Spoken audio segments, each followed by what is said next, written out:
All right, this week Anthropic released Diet Mythos in Fable 5. Now, over the last couple of days, I've been using and researching Fable 5. So here are the use cases that I think it's actually going to be useful for. The TLDR on Fable 5 is it's a safer version of the Mythos model where it's not going to exploit every single security vulnerability at your company. Now, Fable 5 is obviously crushing it in all the Trust Me Bro benchmarks, but in reality, like these AI models have found amazing product market fit when it comes to coding. And I think these benchmarks are so over-rotated and so saturated towards coding tasks that I highly recommend that you try it out for your own, computer use or real world use cases to make a judgment call on if this model is useful for you or not. Now, here are the 3 use cases that I'm going to be using Fable 5 for. The first one is to be my deputy CISO or security engineer. So I don't have a very great security background, so I'm going to be using Fable 5 to look at my applications that I'm building and figure out what the most common security vulnerabilities are and what's a remediation path to get ahead of them. The second use case that I want to use Fable 5 for is to be able to do kind of board level analysis of my market as well as the customers that I want to go after.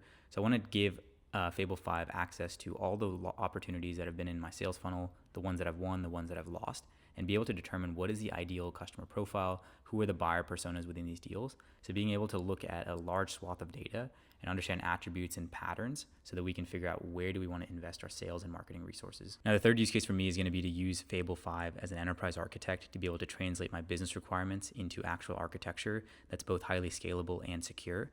So I won't be using Fable 5 to actually generate the code, but I will be using it to be able to build an architecture and structure projects in a way that's highly scalable and maintainable for me and my team. Now, outside of the benchmarks, one thing that's really interesting to me is the fact that this is 2 times more expensive than Opus 4.8. It's $10 per million input tokens and $50 per million output tokens. Now, what's interesting to me is the fact that I've been selling AI infrastructure, and one of the biggest complaints I've seen from some of my customers is the fact that people have been complaining about how expensive Nano Banana is. It was $70 per million output tokens, and companies are not generating millions of images a day. However, Fable 5 is $50 per million output tokens, and if you're using it for code generation or text generation, the amount of code and text that you can generate in a day is vastly higher than how many images you want to generate or need to generate. So it's going to be really interesting to see how feasible it is and what kind of tasks you can actually use this model for. So I think these 2 parameters are going to be super important for you if you're building products around Fable 5. But like everything, whenever these new models come out, try them for your use cases, see if they're actually useful for the jobs that you want them to do.